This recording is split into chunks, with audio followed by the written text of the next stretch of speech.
شروع اللہ کا نام لے کر جو بڑا مہربان نہایت رحم والا ہے۔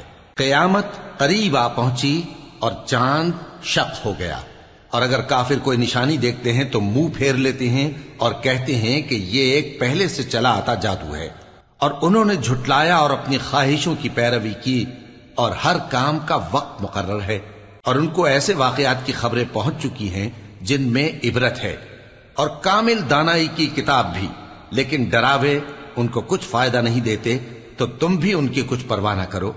جس دن بلانے والا ان کو ایک ناگوار چیز کی طرف بلائے گا، فوراً آنکھیں نیچی کیے ہوئے قبروں سے نکل پڑیں گے گویا بکھری ہوئی ٹڈیاں ہوں۔ اس بلانے والے کی طرف دوڑتے جاتے ہوں گے، کافر کہیں گے یہ دن بڑا سخت ہے۔ ان سے پہلے نوح کی قوم نے بھی تکذیب کی تھی، تو انہوں نے ہمارے بندے کو جھٹلایا اور کہا کہ دیوانہ ہے، اور انہیں ڈانٹا بھی گیا۔ تو انہوں نے اپنے پروردگار سے دعا کی کہ میں ان کے مقابلے میں کمزور ہوں، بس تو ہی بدلہ لے لے۔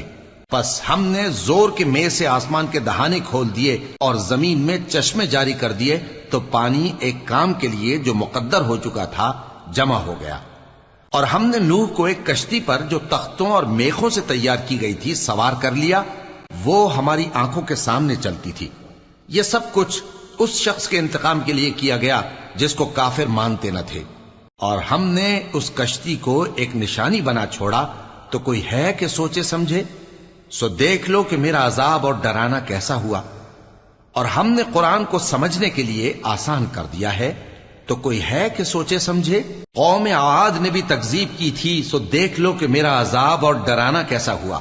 ہم نے ان پر ایک رہتی نحوست کے دن میں زبردست آندھی چھوڑ دی، وہ لوگوں کو اس طرح اکھیڑی ڈالتی تھی گویا اکھڑی ہوئی کھجوروں کے تنے ہیں۔ سو دیکھ لو کہ میرا عذاب اور ڈرانا کیسا ہوا۔ اور ہم نے قرآن کو سمجھنے کے لیے آسان کر دیا ہے، تو کوئی ہے کہ سوچے سمجھے؟ قوم سمود نے بھی خبردار کرنے والوں کو جھٹلایا، تو کہا کہ بھلا ایک آدمی جو ہم ہی میں سے ہے، ہم اس کی پیروی کریں؟ یوں ہو تو ہم گمراہی اور دیوانگی میں پڑ گئے۔ کیا ہم سب میں سے اسی پر وحی نازل ہوئی ہے؟ نہیں، بلکہ یہ جھوٹا بڑائی مارنے والا ہے۔ ان کو کل ہی معلوم ہو جائے گا کہ کون جھوٹا بڑائی مارنے والا ہے۔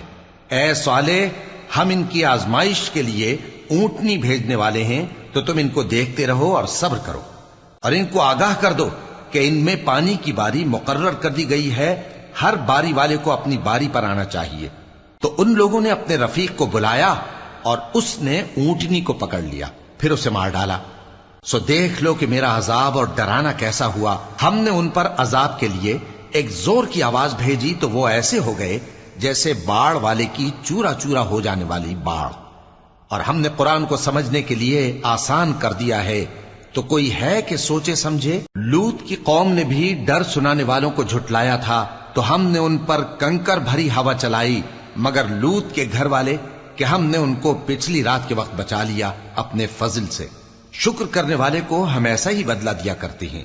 اور لوط نے ان کو ہماری پکڑ سے ڈرا بھی دیا تھا، مگر انہوں نے ڈرانے میں شک کیا، اور ان سے ان کے مہمانوں کو لے لینا چاہا، تو ہم نے ان کی آنکھیں مٹا دیں۔ سو اب میرے عذاب اور ڈرانے کے مزے چکھو۔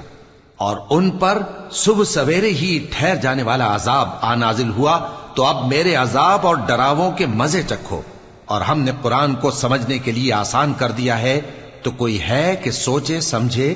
اور قوم فرعون کے پاس بھی ڈر سنانے والے آئے تھے، انہوں نے ہماری تمام نشانیوں کو جھٹلایا، تو ہم نے ان کو اس طرح پکڑ لیا جس طرح ایک قوی اور غالب شخص پکڑ لیتا ہے۔ اے اہل عرب، کیا تمہارے کافر ان لوگوں سے بہتر ہیں؟ یا تمہارے لیے پہلی کتابوں میں عذاب سے کوئی چھٹکارا لکھ دیا گیا ہے؟ کیا یہ لوگ کہتے ہیں کہ ہماری جماعت بڑی مضبوط ہے؟ ان قریب یہ جماعت شکست کھائے گی، اور یہ لوگ پیٹ پھیر پھیر کر بھاگ جائیں گے۔ اصل میں ان کے وعدے کا وقت تو قیامت ہے، اور قیامت بڑی سخت اور بہت تلخ ہوگی۔ بے شک گناہگار لوگ گمراہی اور دیوانگی میں مبتلا ہیں۔ اس روز منہ کے بل دوزخ میں گھسیٹے جائیں گے، کہا جائے گا لو اب آگ کا مزہ چکھو۔ ہم نے ہر چیز اندازہ مقرر کے ساتھ پیدا کی ہے، اور ہمارا حکم تو آگ کے جھپکنے کی طرح ایک بات ہوتی ہے۔ اور ہم تمہارے ہم مذہبوں کو ہلاک کر چکے ہیں، تو کوئی ہے کہ سوچے سمجھے؟ اور جو کچھ انہوں نے کیا ان کے اعمال ناموں میں درج ہے، یعنی ہر چھوٹا اور بڑا کام لکھ لیا گیا ہے۔ جو پرہیزگار ہیں وہ باغوں اور نہروں میں ہوں گے، یعنی سچی بیٹھک میں، ہر طرح کی قدرت رکھنے والے بادشاہ کی بارگاہ میں۔